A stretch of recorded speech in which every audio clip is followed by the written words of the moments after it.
నమస్తే, welcome to యూహెచ్వి. దేశవ్యాప్తంగా ఓట్ల ప్రక్షాళనపై చర్చ నడుస్తోంది. ఫేక్ ఓట్లను ఏరిపారేస్తున్న నేపథ్యంలో రాహుల్ గాంధీ ఢిల్లీలో ఓ ప్రెస్ మీట్ పెట్టి ఒకే లోక్సభ నియోజకవర్గంలో 1,00,000 ఓట్లు తేడా కొట్టాయి. ఒక్క సెగ్మెంట్లోనే ఇలా జరిగితే దేశమంతటా ఇంకా ఎన్ని జరుగుండాలి? ఇది చాలా పెద్ద తారుమారు, అణుబాంబిది. నా దగ్గర ఆధారాలు కూడా ఉన్నాయి. ఐడి కార్డులు, ఐడి నెంబర్లు చూపిస్తూ తప్పు జరిగిందనటానికి ఇంతకంటే ప్రూఫ్ ఏం కావాలి అంటూ ఆయన వర్షన్ ప్రజల ముందు పెట్టారు. దీనిపై స్పందించిన ఈసీఐ లీగల్గా ప్రొసీడ్ అవ్వాలని, అప్పుడు తాము కూడా తమ వెర్షన్ను వినిపిస్తామని ట్వీట్ చేసింది. ఇందులో ఎవరి వెర్షన్ కరెక్ట్గా ఉంది అనేది ఈ వీడియోలో తెలుసుకుందాం. కర్ణాటక రాష్ట్రంలో మహదేవపుర అనే లోక్సభ సెగ్మెంట్ ఉంది. ఇది రాష్ట్రంలోనే అతిపెద్ద పార్లమెంటు నియోజకవర్గం. ఇందులోనే ఓట్ల అవకతవకలు జరిగాయని రాహుల్ గాంధీ చెప్పారు. అంతేకాకుండా కర్ణాటకలో 28 లోక్సభ స్థానాలున్నాయి.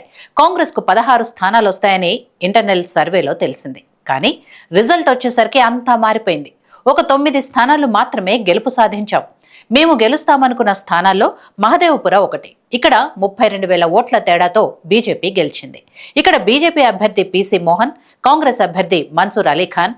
పీసీ మోహన్ కు 6,56,914 ఓట్లు వస్తే మన్సూర్ అలీఖాన్ కు 6,26,208 ఓట్లు వచ్చాయి. స్వల్ప తేడాతో బీజేపీ గెలిచింది. ఈ పార్లమెంటు నియోజకవర్గ ఓట్ల గురించి రాహుల్ గాంధీ చెప్పారు. అందులో ఓటర్ల లిస్టు కావాలన్నప్పుడు ఈ 7 ఫీట్ల ఎత్తుండే ఓటర్ల లిస్టులు నాకు ఇచ్చారు. సాఫ్ట్ కాపీలు ఇవ్వలేదు. దీంతో ఫేక్ ఓట్లను గుర్తించేందుకు మా టీం 50-60 మంది 6 నెలల పాటు కష్టపడ్డారు. అందులో మాకు 5 అవకతవకలు కనిపించాయి.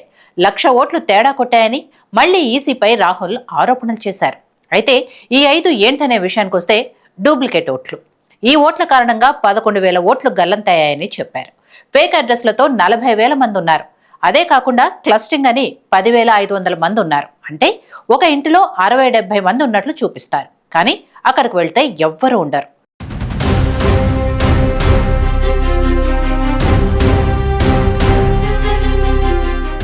ఇకపోతే మిస్సింగ్ ఫోటోలు. చనిపోయిన వారి ఓటర్లు ఒక 5,000 మంది.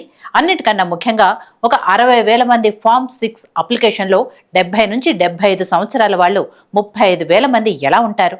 ఇవన్నీ కలిపితే 1,15,000 ఓట్లున్నాయి. అందుకే పీసీ మోహన్ గెలిచారు. మన క్యాండిడేట్ ఓడిపోయారనేది రాహుల్ గాంధీ చేస్తున్న ఆరోపణలు. అంతేకాకుండా రాహుల్ గాంధీ ఇందులో సుప్రీంకోర్టు కలుగజేసుకోవాలని అంటున్నారు. ఇక గత 15 ఏళ్లకు సంబంధించి ఓటర్ల సాఫ్ట్ కాపీలు కావాలని అడుగుతున్నారు. సీసీ ఫుటేజ్ రిలీజ్ చేయమని అడుగుతున్నారు. ఎలాగైతే మేము మహదేవపుర చేశామో అలాంటిదే ఇండియా మొత్తం జరగాలని, ఫామ్ 6 వెనుక జరుగుతున్న అవకతవకలు తేలాలని రాహుల్ డిమాండ్ చేస్తున్నారు. ఇక్కడ రాహుల్ గాంధీ నిజంగానే అవకతవకలు జరిగాయని నమ్ముతుంటే రెగ్యులేషన్ రూల్స్ ఆఫ్ ఎలక్టోరల్స్ అని ఉంటాయి. అందులో 23D ప్రకారం నియోజకవర్గానికి సంబంధం లేని వ్యక్తి వచ్చి నిజంగా అవకతవకలు జరుగుతున్నాయని చెప్పాలి. అప్పుడు సంబంధిత అధికారులు ఆయన చెప్పింది నిజమా కాదా అని చెక్ చేస్తారు. అబద్ధమైతే అతనిపై చర్యలు తీసుకుంటారు. అందుకే ఇక్కడ ఈసీ మీరు చెప్పింది నిజమైతే లీగల్గా వెళ్దాం, ఈ లెటర్పై సంతకం చేయండి అని రాహుల్ గాంధీకి ఎక్స్ ద్వారా తెలిపారు. మరోవైపు రాహుల్ వ్యాఖ్యలపై బీజేపీ నాయకులు రియాక్ట్ అయ్యారు. ఫేక్ ఓట్లతో ఓట్లు వేస్తున్నారు. చనిపోయిన వ్యక్తుల పేర్లతో కూడా ఓట్లు పడుతున్నాయి. అందుకే సార్ అన్నింటినీ కరెక్ట్ చేస్తుంది. బీహార్లో మొదలు పెట్టింది ఈసీ. అక్కడ 60 లక్షల ఫేక్ ఓట్లు బయటపడ్డాయి. ఇది దేశవ్యాప్తంగా జరగాలని బీజేపీ నేత ఆనంద్ అంటున్నారు. మరోవైపు దీన్ని పార్టీ పరంగా చూడకండి. ఫేక్ ఓట్లు ఎప్పటి నుంచో జరుగుతున్నాయి. మహదేవ్పూర్ బంపర్ మెజార్టీతో గెలిచింది కాబట్టి ఇలా అంటున్నారు. అదే కాంగ్రెస్ గెలిచిన సెగ్మెంట్లో కూడా ఇదే విధంగా చెక్ చేస్తే అందులో కూడా ఇలాంటి అవకతవకలే జరుగుంటే కాదు జరుగుతున్నాయి. ఇది ఒక సెగ్మెంట్కు పరిమితమైన ఇష్యూ కాదు, మొత్తం దేశానికి సంబంధించిన ఇష్యూ అని ఆనంద్ అన్నారు. మరోవైపు నిజంగా బీజేపీ అలా చేస్తే ఇతర రాష్ట్రాల్లో పొత్తు ఎందుకు పెట్టుకుందని బీజేపీ నాయకుడు త్రివేది ప్రశ్నించారు. దీనికి రాహుల్ గాంధీ బీజేపీ కొన్ని నియోజకవర్గాలను మాత్రమే కీ పాయింట్స్గా పెట్టుకుంది, స్ట్రాటజీతో గేమ్ ఆడుతుందని అంటున్నారు. కానీ ఈసీ మాత్రం రాహుల్ గాంధీ లిఖితపూర్వకంగా ఇస్తే మేము చెక్ చేసి అన్ని వివరాలు బయట పెడతామని అంటోంది. అంటే ఇక్కడ డిసైడ్ అవ్వాల్సింది రాహుల్ గాంధీనే.